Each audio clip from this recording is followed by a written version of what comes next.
ഇറങ്ങായോ? എന്ത് തെറ്റിന്റെ പേരിലാണാവോ നിന്നെ പടിയിറക്കണത്? സ്വന്തം നില മറന്നു, അതാ എല്ലാരും പറയണേ.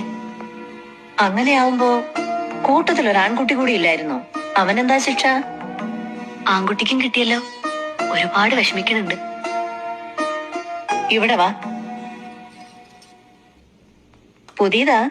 ഉവ്, കല്യാണത്തിന്റെ വകയില് എനിക്കും കിട്ടി ഒരെണ്ണം. ഇനി കാണുമോ നിന്നെ? അറിയില്ല. ഒരു കടം ബാക്കി വെച്ചിട്ടാ നീ പോണേ. അറിയാം. എവിടെങ്കിലും പോയി എന്തെങ്കിലും പണിയെടുത്ത് കിട്ടണത് കുറേശ്ശെ ഞാൻ കേശവനാടയിൽ കൊടുത്തേക്കാം. മറക്കില്ല. അത് തന്നു തീർത്താലും നീ ബാക്കി വെച്ച മറ്റൊന്നുണ്ട്. മൂളി നടന്ന് കൊതിപ്പിച്ച ഒരു പാട്ടുണ്ടായിരുന്നു.